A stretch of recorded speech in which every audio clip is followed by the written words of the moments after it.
जय हिंद बच्चों। इस वीडियो में बात करेंगे क्लास 11th मैथमेटिक्स का चैप्टर नंबर 1 सेट्स, जिसको हिंदी में समुच्चय कहते हैं। तो चलिए देखते हैं हम कि सेट क्या होता है। A set is a well defined collection of objects. तो एक सेट होता है वो ऑब्जेक्ट्स का वेल डिफाइंड कलेक्शन होता है। वेल डिफाइंड कलेक्शन का मतलब ऐसा कलेक्शन अगर हमारे पास जिसके बारे में हमें अच्छे से पता हो, इस तरह का जो कलेक्शन होता है उसको वेल डिफाइंड कलेक्शन होता है।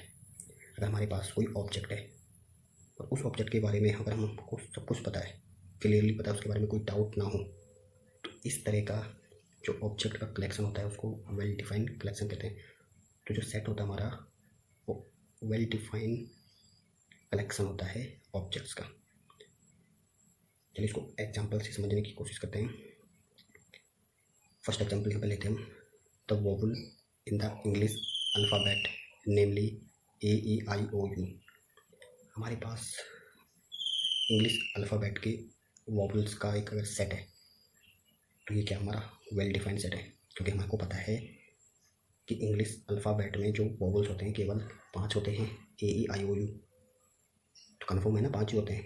अमेरिका में जाके वो 6 नहीं हो जाएंगे, या इंडिया में आके वो 7 नहीं हो जाएंगे। हम कहीं भी चलेंगे तो इंग्लिश अल्फ़ाबेट में अगर हम बात करें वोवल्स की तो केवल 5 ही होंगे, AEIOU। तो इस तरह से जो ये वोवल है हमारा इंग्लिश अल्फ़ाबेट में जो वोवल्स हैं वेल डिफाइंड है। तो इस तरह के जो हम इनसे अगर एक सेट बनाएं तो उसको हम क्या कह सकते हैं, वेल डिफाइंड सेट कह सकते हैं। इसी तरह से द रिवर्स ऑफ इंडिया, अगर हम भारत में घूमें तो भारत में हम घूमते घूमते नदियों को खोजे अगर हम, तो हमें नदियों की संख्या का पता चल जाएगा कि हम बता सकते हैं कि इंडिया में इतने रिवर्स हैं। इसमें कोई डाउट नहीं है। अगर हम ढूंढें तो हम पता लगा सकते हैं कि इंडिया में कितने रिवर्स हैं। तो इस तरह जो रिवर्स का कलेक्शन होगा उसको हम सेट करेंगे, क्योंकि यहाँ पे भी वेल डिफाइंड है। इसी तरह से वेरियस काइंड्स ऑफ ट्रायंगल्स, हमारे पास मैथमेटिक्स में कुछ ट्रायंगल्स होते हैं। तो इन ट्रायंगल्स का अगर हम एक सेट बनाते कलेक्शन करते हैं, हमारे पास बहुत सारे ट्रायंगल्स अलग अलग तरह के, और इनको हम उठा के एक जगह में इकट्ठा कर दें, कलेक्शन कर दें इनका, तो वहाँ पर हम उसको वेल डिफाइंड कलेक्शन करेंगे, जो हमारा क्या हो जाएगा, सेट हो जाएगा। इसी तरह से अगर मैं बात करूँ odd natural numbers less than 10, 10 से छोटे, 10 से कम ऑड नेचुरल नंबर्स, 10 से छोटे ऑड नेचुरल नंबर क्या होते हैं, 1, 3, 5, 7, 9। तो इस तरह से यहाँ पे 10 से छोटे हमारे पास कुछ ऑड नेचुरल नंबर्स हैं, हमें पता है कितने यहाँ पे दिखाई दे रहे हैं ना हमें। तो ये हमारा वेल डिफाइंड कलेक्शन हो गया odd natural number less than 10 का। तो इनसे हमारा जो सेट बनेगा वो वेल डिफाइंड होगा। आपको समझ में आ गया होगा कि सेट क्या होता है। सेट जो होता है वो वेल डिफाइंड कलेक्शन होता है किसी भी ऑब्जेक्ट का। अगर हमारे पास मान लो कि क्लास 11th में हम बात करें स्टूडेंट्स की, तो आपके स्कूल में अगर क्लास 11th के बच्चों का अगर हम एक सेट बनाएं तो उसको हम वेल डिफाइंड सेट कह सकते हैं, क्योंकि हमें पता है कि इस क्लास में इतने बच्चे हैं, तो उनसे जो सेट बनेगा वो वेल डिफाइंड होगा।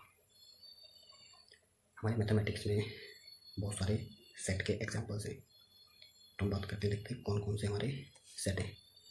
The set of all natural numbers, capital N जो होता है वो हमारा डिनोट करेगा set of all natural numbers, सारे नेचुरल नंबर का जो सेट होता है कैपिटल N से उसको डिनोट करेंगे। जो Z होगा वो set of all integers, Z हमें क्या बताएगा, सेट ऑफ ऑल इंटीजर्स।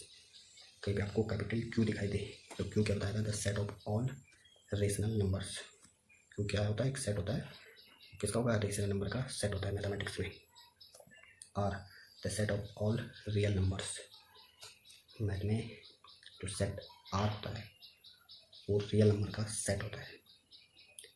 क्योंकि Q प्लस, तो Q प्लस की बात करेंगे तो ये सेट होगा पॉजिटिव रेशनल नंबर की। R प्लस होगा तो यहाँ पे बात करेंगे पॉजिटिव रियल नंबर्स। क्योंकि R प्लस दिखा दिया तो हम क्या ले रहे हैं, केवल पॉजिटिव रियल नंबर्स ले रहे हैं। और कहीं पे Z प्लस दिखाई दिया, इसका मतलब होता है पॉजिटिव इंटीजर्स, पॉजिटिव इंटीजर्स। तो इस तरह से हमें मैथमेटिक्स में कुछ सेट का एग्जांपल दिखाई देता है। अब यहाँ पे कुछ पॉइंट्स हैं, इनको ध्यान दोगे। Some important points. Objects, elements and members of set are synonyms terms. अगर हमारे पास कोई सेट है, उस सेट के अंदर हम एलिमेंट्स रख सकते हैं। जैसे हमारे पास यहाँ पे सेट था n, एक सेट था n, इस सेट n के अंदर हमने क्या रखे, नेचुरल नंबर्स रखे, केवल क्या रखे, नेचुरल नंबर रखे। तो इस n सेट के अंदर जितने भी नेचुरल नंबर हैं 1 2 3 4, ये जो 1 2 3 4 की बात करूँ, ये एलिमेंट्स हैं उस सेट के, क्या है, एलिमेंट्स हैं। तो किसी सेट के अंदर जो एलिमेंट्स बोलो, वह उनको ऑब्जेक्ट्स को हो या उनको सेट का मेंबर को। जैसे हमारे पास कोई सेट है n, और n के अंदर मैंने नंबर ले लिया 1 2 3 4 5 6 7 8 9 10। तो ये जो 1 से लेकर 10 है, इनको हम या तो ऑब्जेक्ट कहेंगे, या तो एलिमेंट्स कहेंगे, या तो मेंबर ऑफ सेट कहेंगे। तो ये सिनोनिम्स है, पर्यायवाची शब्द है। Set are usually denoted by capital letters. जो सेट होगा उसको हम कैपिटल लेटर से डिनोट करेंगे। हमारा जो सेट होता है उसको हम केवल कैपिटल लेटर से ही डिनोट करेंगे। जैसे सेट ए हो सकता है, सेट बी बना सकते हो, तुम सेट सी बना सकते हो, set X Y Z P Q R कुछ भी बना सकते हो, लेकिन जो सेट बनेगा वो कैपिटल लेटर में बनेगा। जैसे हमने सेट बनाए थे N Z Q R, capital letter में बनाए थे। तो आप कोई भी सेट बनाओगे तो कैपिटल लेटर से बनाओ। उस सेट के अंदर जो एलिमेंट्स रखोगे उनको हम स्मॉल लेटर से डिनोट करेंगे।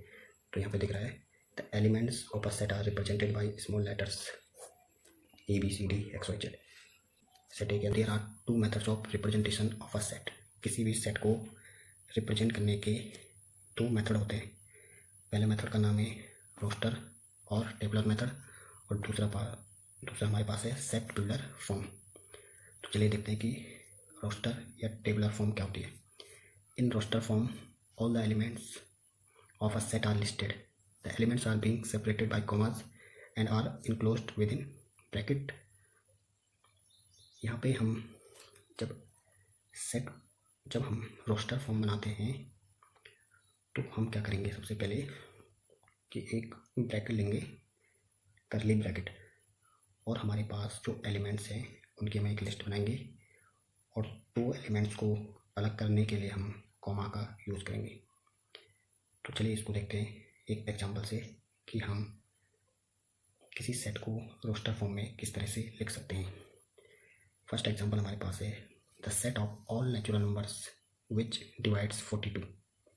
हम एक सेट बना रहे हैं यहाँ पे ऐसे नेचुरल नंबर का जो 42 को डिवाइड कर देते हैं। हमें नेचुरल नंबर का एक सेट बनाना है जो 42 को डिवाइड कर देते हैं। तो हम एक सेट ले लेते हैं। चलो यहाँ पे कि हमें एक सेट ए हमारे पास है, तो इस सेट के अंदर हमने ऐसे एलिमेंट्स को रखना है जो 42 को डिवाइड कर देते हैं। तो इस सेट के अंदर क्या आएगा, 1 आएगा। 1 42 को पूरा डिवाइड कर देता है। फिर कॉमा करेंगे, फिर लिखेंगे 2 भी 42 को डिवाइड कर देता है। 3 42 को डिवाइड कर देता है, कॉमा 6 ये भी 42 को डिवाइड कर देता है, कॉमा 7 ये भी 42 को डिवाइड कर देता है। इसी तरह से आगे 14, फिर कॉमा 21, कॉमा 42 और ब्रैकेट क्लोज। तो इस तरह से एलिमेंट्स को लिखना, इस तरीके से एलिमेंट्स को लिखना, ये हमारा कहलाता है रोस्टर फॉर्म, या इसको हम टेबुलर फॉर्म भी कहते हैं। चलिए एक और एग्जांपल देखते हैं। The set of all vowels in English alphabet A E I O U. A I O U को हमने कॉमास लगा के अलग करा है, और इन सबको हमने उठा के कर्ली ब्रैकेट के अंदर रखा है। तो इस तरह से सेट को रिप्रेजेंट करने को हम रोस्टर फॉर्म कहते हैं। यहाँ पे कुछ पॉइंट्स है जिनको हमें याद रखना है। It may be noted that while writing the set in roster form an element is not generally repeated. जब हम रोस्टर फॉर्म में किसी एलिमेंट को लिखते हैं तो अगर कोई एलिमेंट रिपीट हो रहा होगा तो उसको हम केवल एक ही बार लिखेंगे। जैसे एग्जांपल देखते हैं, हमें सेट बनाना है the set of letters forming the word school. School word से हमें एक सेट बनाना है। तो इसको हम सेट के फॉर्म में किस तरह से लिखेंगे, तो सबसे पहले हम देखेंगे स्कूल वर्ड में हमारे पास यहाँ पे ओ 2 बार आ रहा है यहाँ पे, तो हम ओ को केवल सेट के अंदर एक बार लिखेंगे। तो इसको सेट के फॉर्म में किस तरह से लिखेंगे, तो इसको लिखेंगे कर्ली ब्रैकेट, सबसे पहले एस, फिर कॉमा सी, कॉमा एच, कॉमा ओ, कॉमा एल, और यहाँ पे कर्ली ब्रैकेट क्लोज। तो इस तरह से हमने देखा कि रोस्टर फॉर्म बनाने के लिए हमें एलिमेंट्स को कर्ली ब्रैकेट के अंदर और दो एलिमेंट्स को सेपरेट करने के लिए हम कॉमास का यूज़ करते हैं। हमने भी देखा कि अगर हमारे पास कोई एलिमेंट रिपीट हो रहा हो तो उसको हम केवल एक ही बार लिखेंगे। तो अब हम देखते हैं second form, set builder form. Set builder form में हम क्या करते हैं कि सेट के अंदर जो हम सेट बनाएंगे उस सेट के अंदर हम एलिमेंट्स को रिप्रेजेंट करने के लिए हम केवल एक सिंबल का यूज करेंगे। क्या करेंगे? सिंबल का यूज करेंगे। वो जो सिंबल लेंगे हम सेट के अंदर, जो हम सिंबल यूज करेंगे वो सारे एलिमेंट्स की प्रॉपर्टी को बताएगा। ठीक है, इसमें हम क्या करते हैं, it may be observed that we describe the element of set by using a symbol x which is followed by a colon. Set बनाने के लिए हम क्या करते हैं, एक सिंबल एक्स का यूज करते हैं जो किसको फॉलो करेगा, एक कॉलन को फॉलो करेगा। ये कॉलन का साइन होता है और कॉलन के बाद after the sign of colon we write the characteristic property purchased by the element of the set. Colon के बाद हम क्या लिखेंगे, उस सेट की प्रॉपर्टी लिखेंगे कि हमने जो सेट के अंदर एलिमेंट लिए हैं उन एलिमेंट की क्या प्रॉपर्टी है, उसको हम कॉलन के बाद लिखेंगे।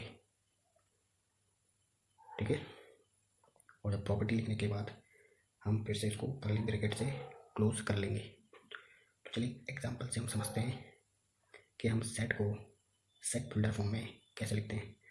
हमने यहाँ पे एक सेट लिया ए और इस सेट ए के अंदर हमने एक एलिमेंट लिया है एक्स। इस सेट के अंदर ऐसे बहुत सारे एलिमेंट्स हैं लेकिन उन सब एलिमेंट्स के लिए हमने एक सिंबल यूज किया है एक्स का।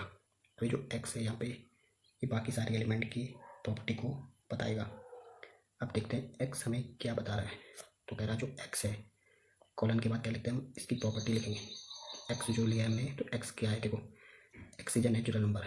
जो यहाँ पे एक्स लिया हमने सेट के अंदर, जो एलिमेंट एक्स लिया है वो नेचुरल नंबर है and x greater than 3 less than 10। जो सेट ए के अंदर हमने एलिमेंट्स लिए हैं वो क्या लिए हैं, वो 3 से बड़े और 10 से छोटे लिए हैं। तो इस तरह से सेट को रिप्रेजेंट करना सेट बिल्डर फॉर्म कहलाता है।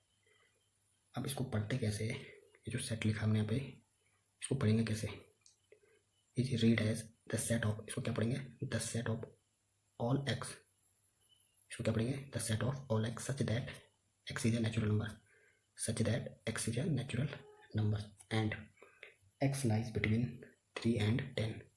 जो एक्स होगा वो 3 और 10 के बीच में लाई करेगा। चलिए इसकी कुछ और एग्जांपल देखते हैं। जैसे यहाँ पे हमारे पास एक सेट ए है और इसके अंदर हमने एक एलिमेंट लिया है एक्स। अभी एक्स क्या बताएगा हमें, चलिए देखते हैं। X is natural number which divides 42। X ऐसा नेचुरल नंबर का सेट है जो 42 को डिवाइड करते हैं। अभी हमने इसको चेक किया था तो वो हमारी टेबलर फॉर्म थी। यहाँ पे हम बात कर रहे हैं सेट बिल्डर फॉर्म। तो सेट बिल्डर फॉर्म को उसको इस तरह से लिखेंगे। कोई सेट है हमारे पास ए, उस सेट ए के अंदर जो एलिमेंट्स है वो क्या है, ऐसे नेचुरल नंबर है जो 42 को डिवाइड कर रहे हैं। इसी तरह से एक सेट हमारे पास बी है और उस बी के अंदर जो एलिमेंट्स है वाई, तो वाई हमें क्या बताएगा, जो हम एलिमेंट्स लेंगे अंदर वाई, तो वाई हमें बताएगा Y vowels in English alphabet. तो सेट बी है उसके अंदर इंग्लिश अल्फ़ाबेट की वोवल्स हैं। इस स्टेटमेंट को हम सेट बिल्डर फॉर्म में इस तरीके से रिप्रेजेंट कर सकते हैं। इसी तरह से हमारे पास कोई सेट सी है और उस सेट सी के अंदर अगर हम ऑड नेचुरल नंबर लें जो 10 से कम है तो इसको हम सेट बिल्डर फॉर्म में इस तरीके से लिख सकते हैं कि C is equal to Z such that Z is an odd natural number less than 10। तो यहाँ पे हमने देखा कि जो सेट होता है, सेट को हम दो तरीके से रिप्रेजेंट कर सकते हैं। एक होता है हमारा रोस्टर फॉर्म जिसमें हम सेट के अंदर नंबर्स की एक लिस्ट बनाते हैं, और सेट बिल्डर फॉर्म में हम क्या करते हैं, सेट को हम एक स्टेटमेंट की फॉर्म में लिखते हैं।